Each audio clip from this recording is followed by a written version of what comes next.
It's been said, if you don't know where you came from, you'll never understand where you are going. Our guest today has written a book on the revival history of Canada, which documents all the amazing things God has done in the past. By writing this book, Dr. Luc has done an extraordinary service for the Church of Canada, and every believer needs to read it. Stay tuned with us to learn that God is not done and there's more to come. This is LifeLine Today.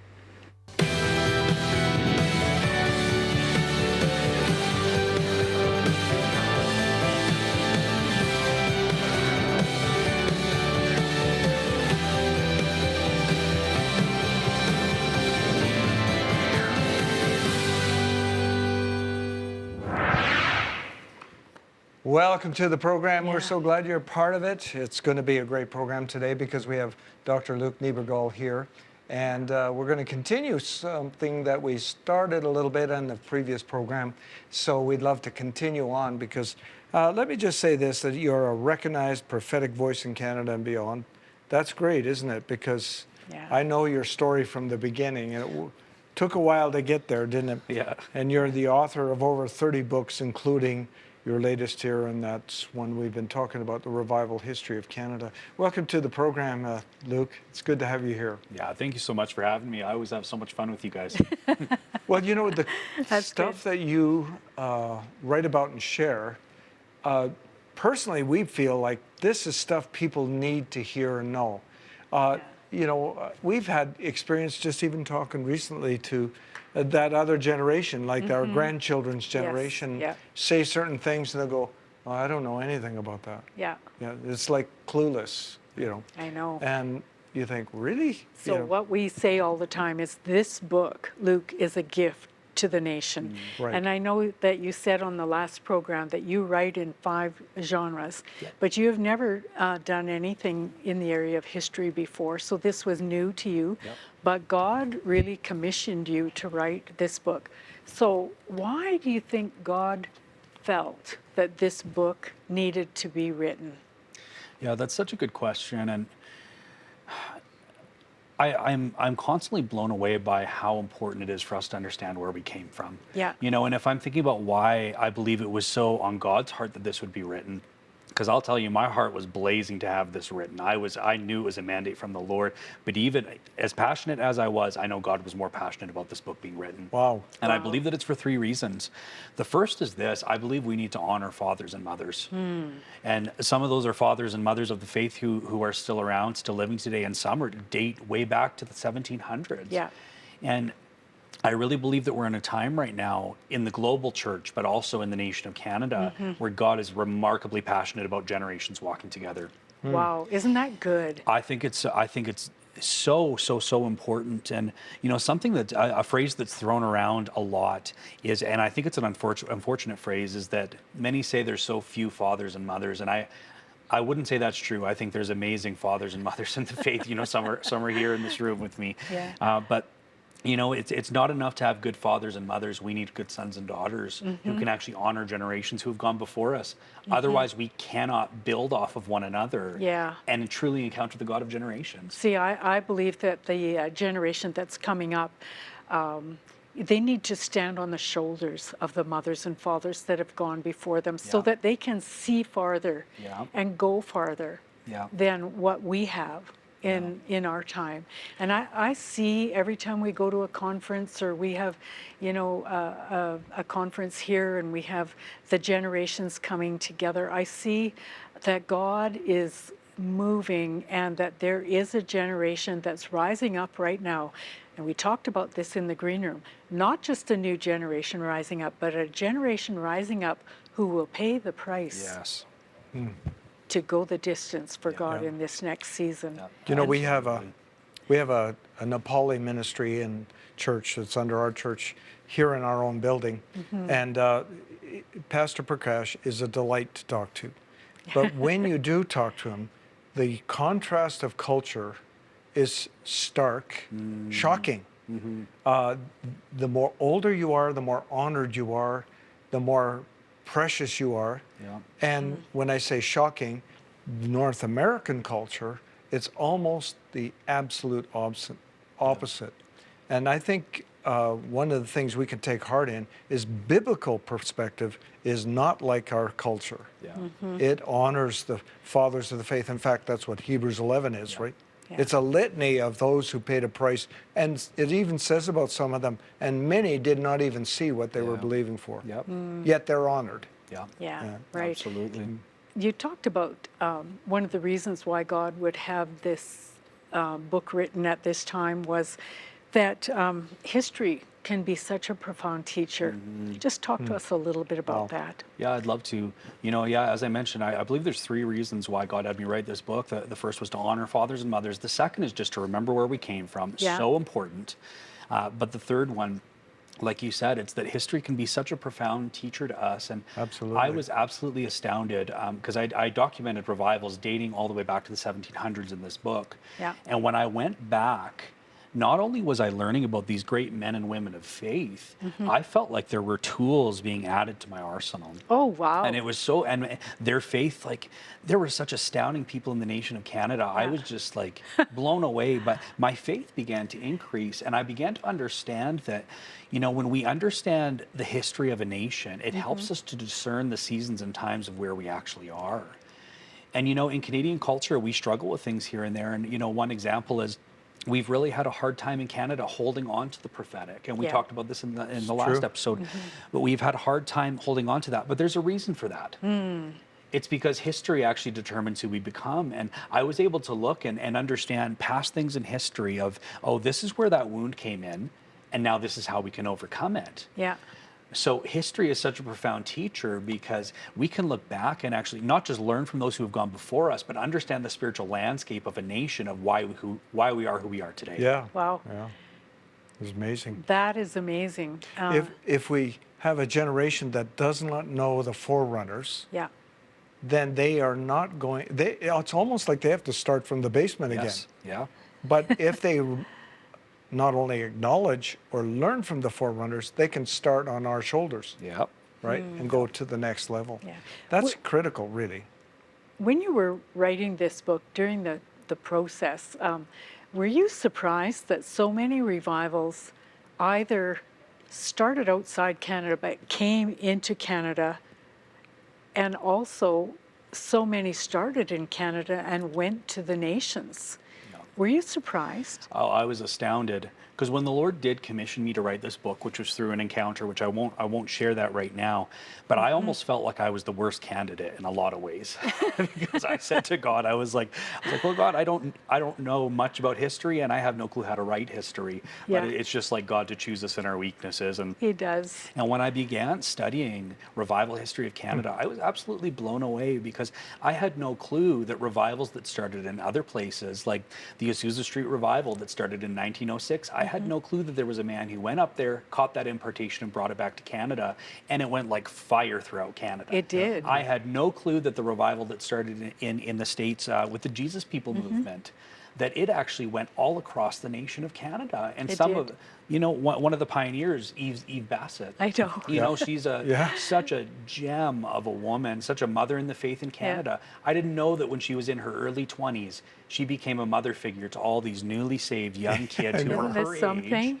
And she led a movement, and the story goes on, and it's It's amazing. easy to believe today if you know Eve, right? Yeah. You go, yeah, she's a mother in the nation.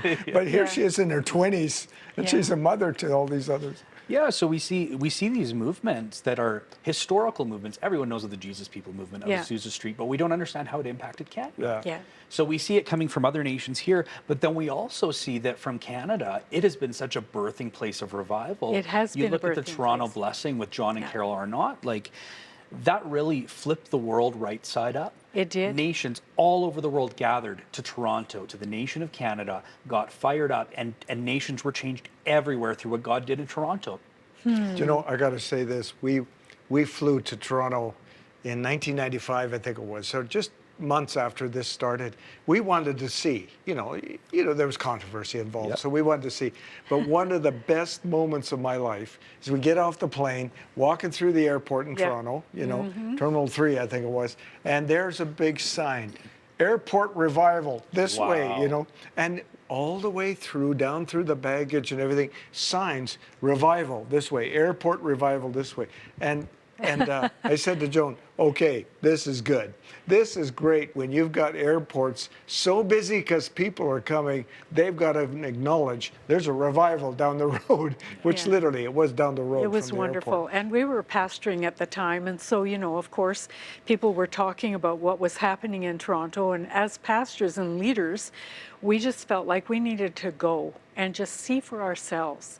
And Luke, the moment we walked in the door of that building, the presence of God was so powerful and so heavy. We didn't have to ask another question. We didn't have to think any further. We looked at each other and said, this is for real. This is God. God is doing something. But it went from Toronto literally around the world, from Canada. Yay. Yeah. Yep. Isn't that good? It may have had even greater impact outside of Canada than did inside Canada, Yeah. which I think might be a troubling trend of Canadian revival. Yeah. Is right. that, like you take the latter rain movement in North Battleford, profound outpouring, a new understanding of Israel, the gifts of the Spirit, and all of these things that were reestablished. But it went down into the U.S. and had a huge impact. Yeah.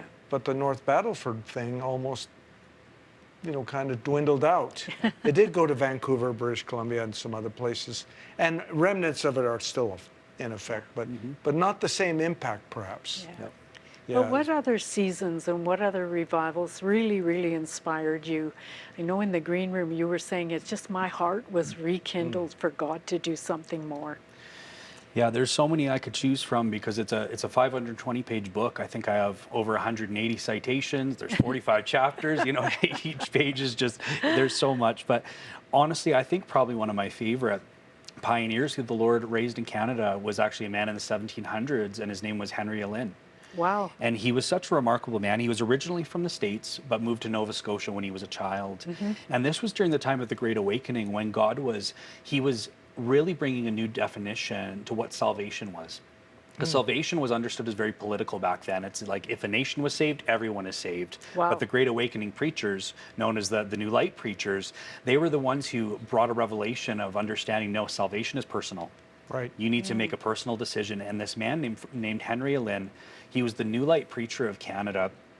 So in Nova Scotia, he toiled for years of trying to understand what true salvation was. And for us, it's funny. We don't realize that others paid the cost for what's normal for us. Exactly. Because we think, oh yeah, salvation, you pray the prayer, you invite Jesus in your heart, you get saved. No, someone fought for that. Someone fought for that. Someone paid the That's cost right. for that. And this man, he fought in his heart for years of understanding what true salvation was. But when he caught it, he was a blaze of fire throughout Nova Scotia. And he would travel sometimes 40 miles, and it would take him 5 days to just go and preach the gospel in barns, sometimes to preach the gospel to one person, two people. But he lit Nova Scotia on fire for God, and thousands were saved. And he's known as the Apostle of Nova Scotia now. The apostle. So I hear stories like that, and that stirs me. Right. That one man paid a cost and a region was transformed. Yes, right. Another story that comes to mind, I think of a woman named Holy Ann Preston, who came from, I believe it was Scotland. Yeah. And she came down, and she had a terrible upbringing. She was forced as a child to consume alcohol and became an addict to alcohol. But the Lord delivered her when she got saved. And this woman became such a prayer warrior, where she would pray in this barn and pray and pray and pray. And the presence of God would fill this barn so much that people would travel across the nation to come and be prayed for, and they'd be healed from sicknesses. And when she was 96 years old, she stepped foot in a building. And when she stepped in there, she got a word from the Lord. And she knew in her heart that God was saying, God is going to move in this building. And in 1906, there were two people. Their names were James and Ellen Hebden. Yeah. And they founded this building where they wanted to see people healed, delivered. And Holy Ann Preston, at 96 years old, comes in and releases this word of the Lord, and God just exploded. 1 year later, revival broke loose. Wow. And what happened at the Azusa Street Revival in LA actually happened also in Toronto through James and Ellen Hebden at this little mission center that they set up. It wasn't even connected, but we actually saw our own Azusa Street Revival here in Canada. Yes, Yeah. we did. And this woman, I've read about that. Yeah, this woman, Ellen Hebden, she was known as the first person in Canada to ever speak in tongues. Wow. Amazing. Yeah. Isn't that wonderful? And she spoke in 22 tongues that the Lord gave her. Wow. 22 different languages, and a lot of them she could write fluently. Like, that is crazy That's to me. amazing. That's a miracle. It is, Really, yeah. it is. You know. Yeah, I've preached on that before, the Hebden revival. Yep. And it's Yeah. interesting, it doesn't get much recognition. You have to kind of dig to find out anything about So it. you did a lot of digging, didn't you? Oh my goodness, I did so much digging, because that was one of the heartbreaking things for me. If I'm to be honest, as I wrote this book, we've done such a poor job in Canada of documenting history, and that's the thing. It's not just documenting history; it's honoring fathers and mothers who've gone before us. And I was heartbroken. So I literally had leaders all across the nation of Canada helping me mine out information. I was going into old articles, thesis statements. I read, I don't know how many books I read. Sometimes I was reading a book a day. Wow. And it was so much work compiling this, but I think it's so important for Canada, because we need to know where we came from. Yeah. We need to know that the fire that we have as our current generation, it's not a new fire. It's a fire that has actually burned throughout our nation for Yeah. centuries. Do you know what you're addressing, though, in very critical way, is the Christian identity for a Canadian? Because we have been overwhelmed by a very, very powerful ruling nation just south of us, share the longest border in the world with any Yes. nation, you know. Wow. Peaceful border. But that culture overpowers our Canadian culture in general, but also in the Christian things. So here we have these immense, amazing, multiple revivals Yeah. that are absolutely not comparable to anything, Yeah.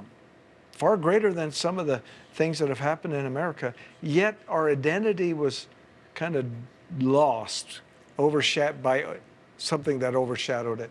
So Yeah. it's so good for us to hear this, because God is no respecter of persons.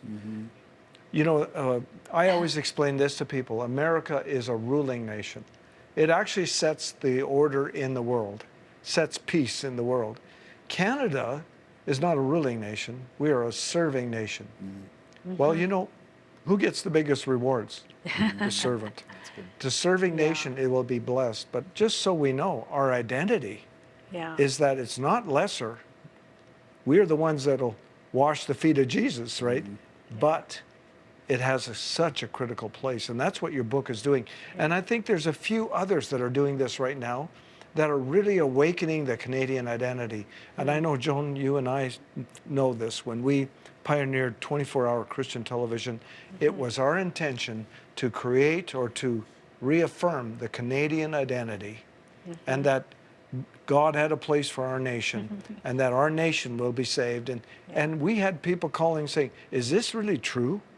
Does God have a call for our nation? Yeah. That's how minimized our destiny as a nation was. So They would- this book is incredible Yeah. contribution in that This way. this book, Luke, is a gift to the people in Canada, and every single person in this nation, I believe, Christian, non-Christian, you need to know the history of revival in Canada. So thank you so much for, Yes, thank you for doing that. saying yes to God and spending all the time in research and writing.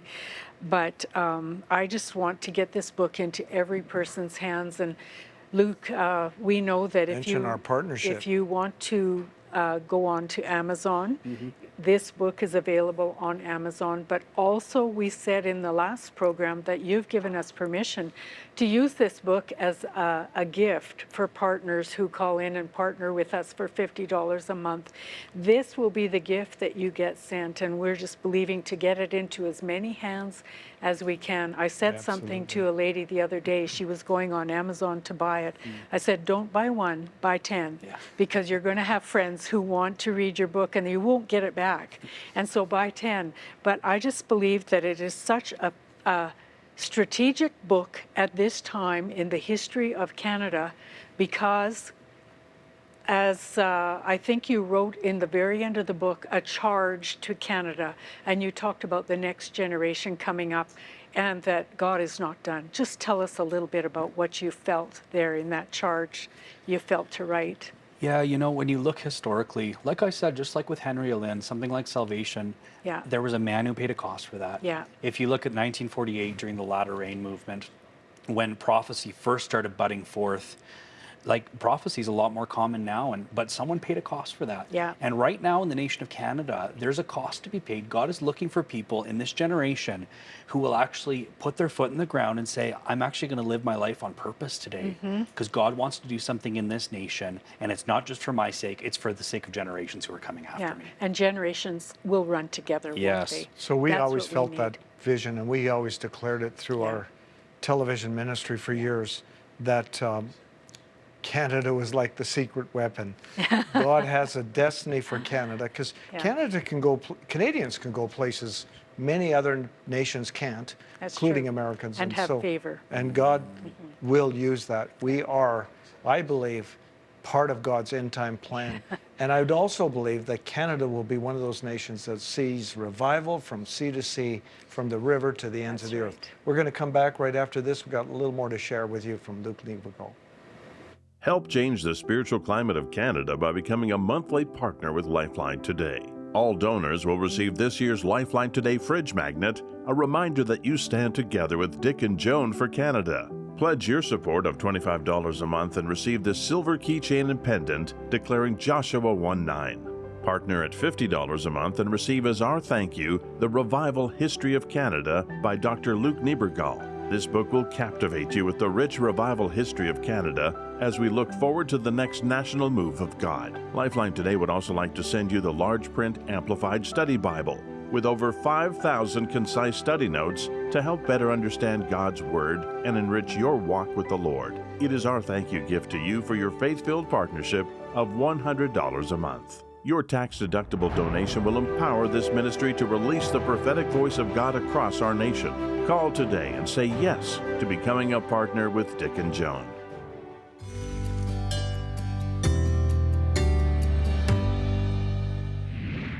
Unforgiveness can hinder our relationship with God. It can cause bitterness and pain and prevent healing and freedom. Matthew 6:14 and 15 says, "For if you forgive other people when they sin against you, your heavenly Father will also forgive you. But if you do not forgive others their sins, your Father will not forgive your sins." Jesus teaches us to forgive others as we've been forgiven. Forgiveness does not mean forgetting or condoning wrongs, but releasing the hurt and bitterness. Let's choose to forgive just as God forgives us. If you're struggling with unforgiveness, we're here to pray with you. Give us a call at 403-942-0123 or email us at prayercenter@dickandjoan.com. We've been talking to Dr. Luc Neibergall. His book, we've been featuring it, The Revival History of Canada. I'm going to say again, this is probably one of the most remarkable books that has been produced in our nation in a long, long time. And I'm sure those who read this book are going to say, I never knew this. I didn't know all of these stories. And that's really, in one way, is that we have lost some of our identity, but it's wonderful in the way that you can read it right here. Yeah. That someone did this. And we're listening to Luc just sharing the extensive research and work that you did. Thank you again. I mean, that is so incredible. What a gift. It's a It gift, is. yes, absolutely. Yeah. Anyway, you can partner with us. This is $50 a month. You will receive this gift. We'll be happy to send it out to you. And as Joan says, get as many people to see this book as possible. I mean, it really right. is. Yeah. But Luke, at the end of the book, there's a charge to Canada that you wrote, and I'd just like you to talk a little bit about that because, well, all of our life in ministry, we've known, Psalm 72, verse 8, he shall have dominion also from sea to sea and from the river to the ends of the earth. That is Canada's prophetic word. It's on the Peace Tower, and I don't think we're there yet. I think we've come close at times, and then there's been an ebb.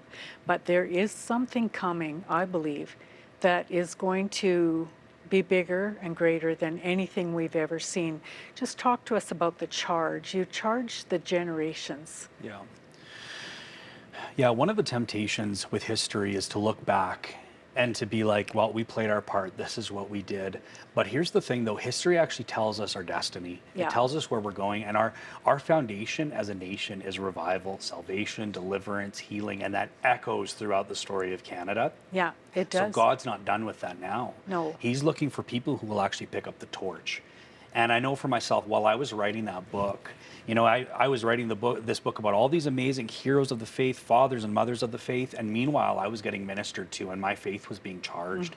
And even as I would travel and speak and go about doing ministry, the healings and miracles that we saw were just astounding. Like we saw a woman in Nanaimo who was told she'd be paralyzed for the rest of her life. She came in a wheelchair. By the end of the night, she was running around the sanctuary.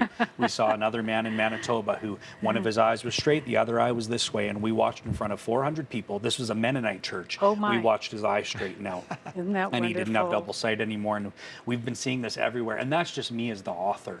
Yeah. But we have had pastors writing in nonstop being like, God is giving me hope for revival again in the nation of Canada. And God's strategy has never changed. That's amazing. When God wanted to bring deliverance to an entire nation, Yeah. when Israel was stuck in bondage to Egypt, God rose up a man, Moses. Yeah. Yep. God's strategy, when a nation was in trouble, God would look for hearts who were willing to stand up. Yeah. Yeah. And that's what God's doing in Canada right now. Revival hasn't done. It's actually our foundation. And now he's looking for hearts that'll burn and say, God, I'll pay the cost. I'll pick up the torch. I'll run. I'll go for it. And guess what? None of us are disqualified. For the big one. None of us for are the great disqualified. harvest. He's just looking for someone who will give a yes. Oh, You know, that's so wonderful. We always said this, God has a plan, so he'll raise up a man. Yeah. Or find a man and give him a span, which is a period of time. Yeah. And that will really is his strategy. Yeah. You know, we always think God do it again, but that's how he does it. Yeah. So, yeah, and Joan, you had a word. Well, we have only a few minutes left, but I you had a word for I had a word at Dominion Conference for you, Luke, and I just want to share it a little bit because I think it will help us understand that there's more to come. Yeah. And what it was the Lord said to me, "Tell Luke that that thing which I have perfected in him," and I felt it was the writing, is for the season to come. Yeah. Then I saw come out of heaven 2 hands. One hand had a quill pen in it. The other hand had an inkwell in it. The quill pen was a feathered pen, and it was a goose. I knew it was a Canada Goose pen. I went and looked up quill pens because I didn't understand, why they use a feather. And it said that the best feather to use is a goose feather because it's strong. That's amazing. But it's flexible. Yeah. And I knew it meant, Luke, that you were to write, you were to document not just what has happened, We're out of but time, what Joan. is happening. We got to go. right So now. thank you for being on the program today, Luke. That was amazing. And yeah, that's amazing, the pen.